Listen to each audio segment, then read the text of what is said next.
Yeah, let me welcome everybody who is here in person and also online on behalf of the Tropical Dermatology Task Force, and if I may say so, also from GLODERM side, but they will hand over soon. And just as an introduction, really happy to welcome all of you, dear friends, dear enthusiasts of tropical dermatology. And just as a short introduction, I would like to present us as a task force because, as you have realized, the board has changed in the last year. And we are really grateful and for the honor to have to be able to take the task from the former board members like Dr. Andreas Montag, who is here, and also Friederika Dessoni, who cannot be here, and I was a bit in there before already too, and Rosemarie Moser can't be here too, but Colette van Hees is here, so I'm also very happy to welcome you here. And just you can see us here, that is me, Dr. Rüdiger Panzer. I'm working in University Medical Center in Rostock, and my co-chairs are Dr. Lara Maul-Duvendak, working in the University Hospital in Zurich in Switzerland, and Dr. Niels Horst in the University Hospital in Antwerp in Belgium. So tomorrow we will have our annual meeting too, but just let me point out some other events that we have during this EADV conference, which we are very happy to have the opportunity to implement tropical dermatology in the form of an interactive quiz. Thanks a lot to Professor Antoine Bertolotti, who made it possible and organized that. It put a lot of work on it. So I'm really happy for this cooperation too. And that is our task force meeting I would like to announce for tomorrow. Also, just a bit later at 1 o'clock, it will be here on this level. You will find that I sent the email for that too. I also want to point out a global health session which is also tomorrow, which is not organized by the task force, but as the topic is very overlapping, I would like to point that out too, which looks also like as an amazing program. From my side, I would also, as I promised that to my dear colleague, my dear colleagues, I have to say actually from Sri Lanka, I would like to point out this international conference next March in Colombo, also on tropical dermatology, which I'm sure that will be a fantastic meeting. And last but not least, for the fast deciders, there will be a dermatology congress in Namibia on the 1st of November, where also the task force will be present. At least it will be present in form of a speaker in my person, and I will also have some travels and some connections with people and seeing some patients there. So actually that is from my side, and I would love to hand over now to Professor Wendemagegn Enbiale, who will tell some updates now from the side of GLODERM. And just hand over to you. Again, welcome everybody, and all the members of the task force, the GLODERM community, and other invited members.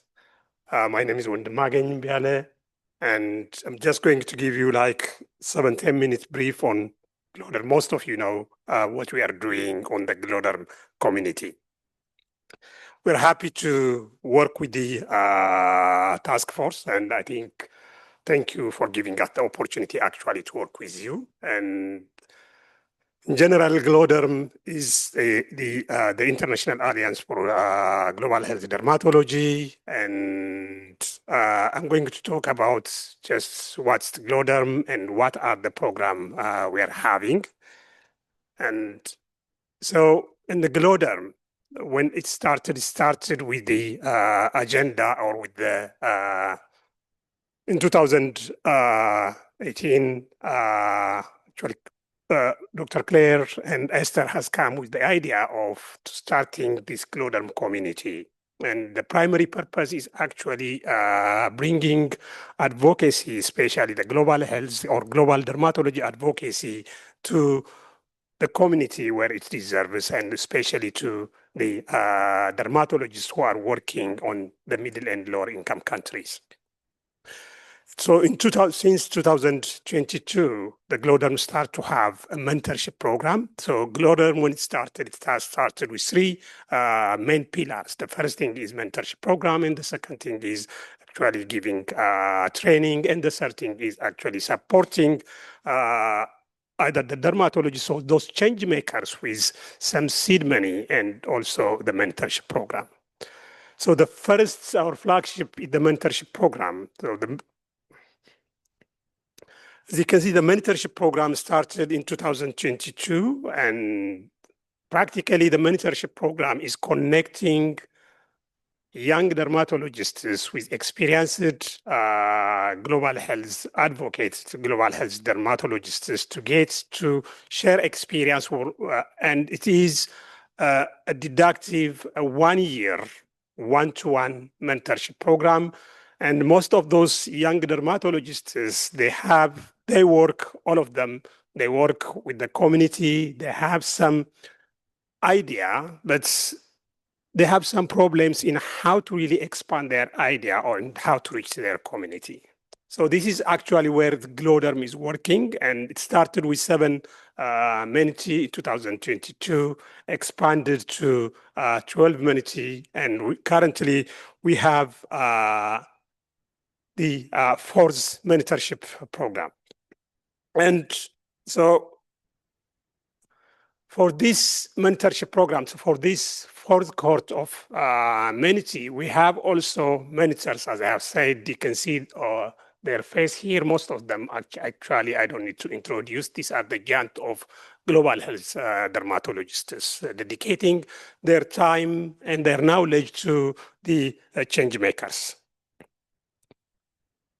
And this is actually recently we have finished recruiting the 4th cohort Menities. There were around 97 applicants from different countries. In general, till now, GLODERM has connected around 54 countries, and we have more than 1,000 members.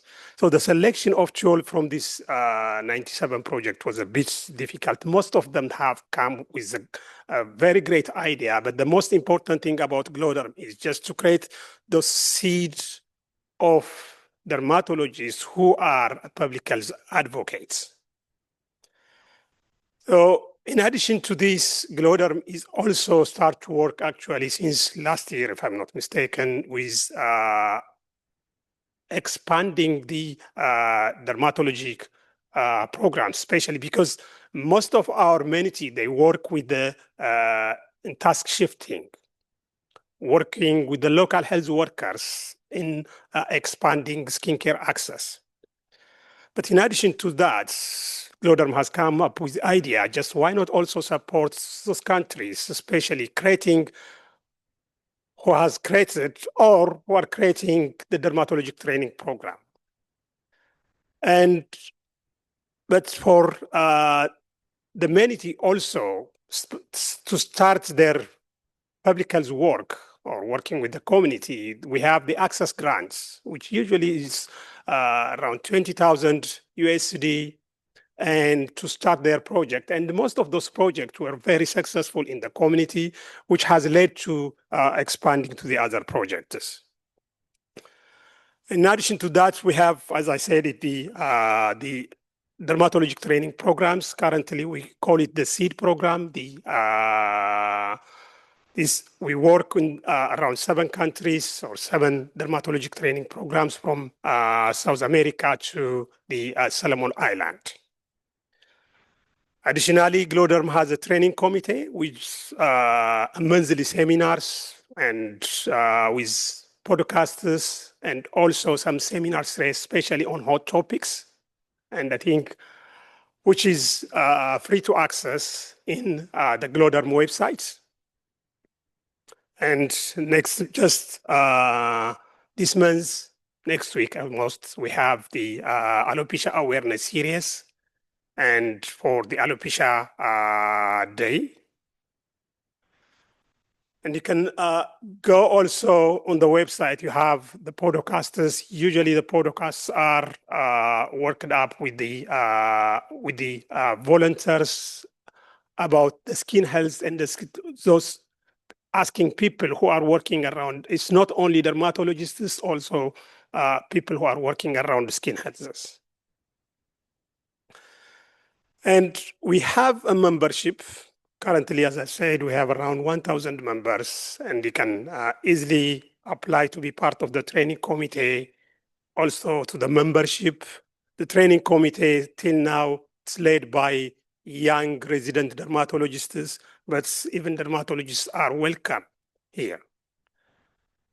And I think I have talked about this already, the supporting the emerging education in dermatologic networks in around 7 countries. And these are Ecuador, Ethiopia, Fiji, Jamaica, Kenya, Rwanda, United Arab Emirates, UAE, UK, and USA. So to join GLODERM, you can just join GLODERM as without any fee. But if you want to be a voting member, there is some payment. Especially but there is fee waivers for those from the lower income countries. And finally, I would like to thank actually for the task force who have organized this meeting to happen, and also for our training committees and also our funders. Thank you. Thank you so much. It is really great. Also, I would like to thank on this situation GLODERM from the side of the task force for helping in the organization, and also for the support, all the support also from Becca and everyone actually who helped us so much. LDS, the funding, and all that wouldn't have been possible if we couldn't have done that together. So thank you so much.